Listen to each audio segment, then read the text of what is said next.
Gear होते हैं तो आप बताएंगे वो कहां पर दिख रहे हैं सब। और जब आप गियर चेंज करते हैं सर कहां पर गियर चेंज होता है देखिए आप जरा। कभी सोचा है तुमने क्यों दबाना पड़ता है तुम्हें क्लच जब तुम दबाते हो ब्रेक? क्या कभी सोचा है क्यों दबाना पड़ता है क्लच गियर चेंज करते हुए?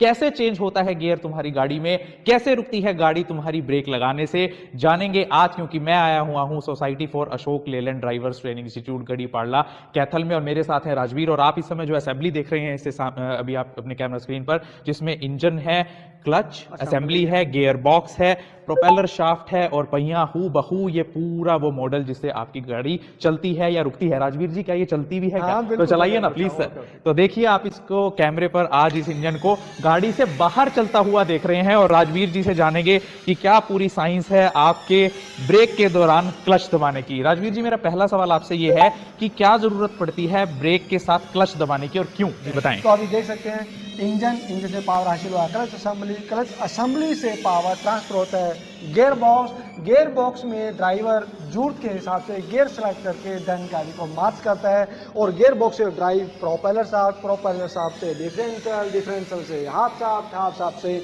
ड्रम, देख रहे हो आप घूम रहा है, ड्रम से रिम से टायर, और गाड़ी मूव करना शुरू कर देती है जी। तो हम कहते हैं ना ब्रेक लगाने से पहले क्लच जरूर दबा लेना चाहिए, तो फ्री कर देती है, मतलब आप ये कहना चाह रहे हैं क्लच। तो वो बताएं कहाँ होता है?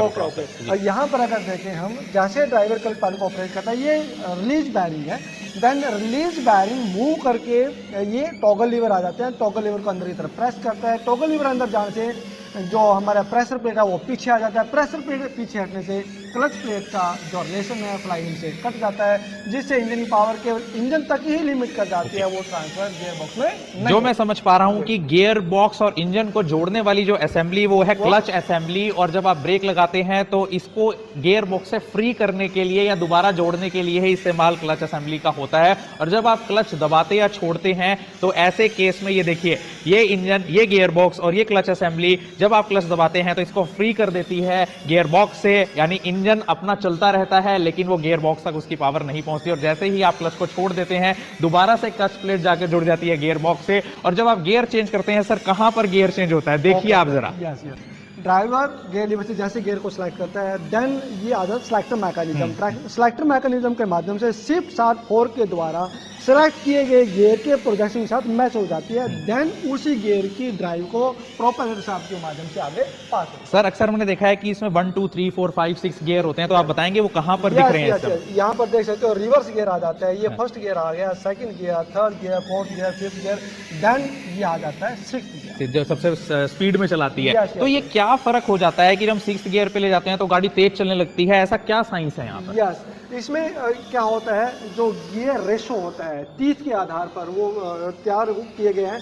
जैसे ही सबसे स्मॉल गियर सबसे बड़ी गियर को रोटेट करेगा, देन यहाँ पर पावर है जो रिडक्ट होगा, यानी ड्राइव जो कम होगा। यहाँ पर देख सकते हो अगर ये छोटा गियर 10 राउंड करता है अपने एक्सेस के ऊपर, तो ये मुश्किल से 1 राउंड पूरा कर पाता है। तो यानी ड्राइव को यहाँ पर है जो वो कम किया गया है, यानी जितने कट्स लगे हुए हैं उसके ऊपर वो स्पीड निर्धारित करते हैं गियर। तो शायद आपने पहली बार जाना होगा कि गियर्स में क्या डिफरेंस होता है। अक्सर हम सोचते हैं कि गियर क्या और फास्ट कर देती है गाड़ी को, कैसे कर देती है। तो सर आप ये बताएं अब कि क्यों जरूरी है कि गियर बॉक्स का अलग हो जाना इंजन से? यस, अगर हम वन टाइम इंजन को क्रैंक करते हैं तो बैटरी की पावर बहुत लॉस होती है, बार बार इंजन को क्रैंक ना करना पड़े।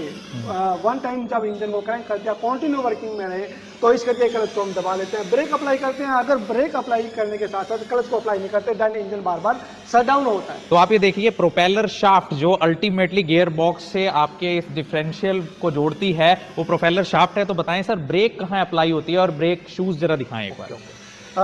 फाइनली जब गाड़ी को हम रोकते हैं, ये देख सकते हो आप, ये ब्रेक शू आ जाता है, ये ड्रम आ जाता है। जैसे ड्राइवर ब्रेक को अप्लाई करता है देन केम है जो शू को बाहर एक्सपेंड करेगी। केम अगर शू बाहर एक्सपेंड होगा देन ड्रम को होल्ड कर देंगे, ड्रम के साथ रिम आ जाता है, रिम के ऊपर टायर, गाड़ी रुक जाता है। जी, इंजन होगी, क्लच असेंबली होगी, गियर बॉक्स होगी, प्रोपेलर शाफ्ट हो गया, डिफरेंशियल हो गया। तो इस पूरे सेटअप को हम कैसे यूज कर सकते हैं इसके बारे में जान के कि रोड सेफ्टी में ये काम आए, एक्सीडेंट्स कम। यस, बहुत सी चीज़ें हैं जो डिपेंड करती हैं कि ड्राइवर को अगर इसके मेजर कंट्रोल ऑपरेट नहीं करने आते हैं, वो सिर्फ ठाक होते हैं। मैं कह सकता हूँ शॉर्ट एग्रीगेशन के अंदर ABCSDR, A for accelerator, B for brake pedal, C for clutch pedal, G for gear lever, S for steering wheel, H for hand brake. अगर प्रॉपर यूज करना नहीं आता, कभी भी गाड़ी अनकंट्रोल होकर के बहुत बड़ा एक्सीडेंट कर सकती है। जी, तो कभी भी अगर आप गाड़ी सीख रहे हैं, चाहे वो LMV है लाइट मोटर व्हीकल या HMV है हैवी मोटर व्हीकल, तो आपको गाड़ी की हर एक प्रोसेस के बारे में जानना इसलिए जरूरी है क्योंकि अगर आपको उसके पीछे की साइंस पता होगी, प्रोसेस पता होगी, तो आप रोड सेफ्टी मेजर्स को और अच्छे से इंप्लीमेंट कर सकेंगे अपनी ड्राइविंग स्किल्स में। तो बहुत अच्छे से राजवीर जी आपने समझाया। Thank you, बहुत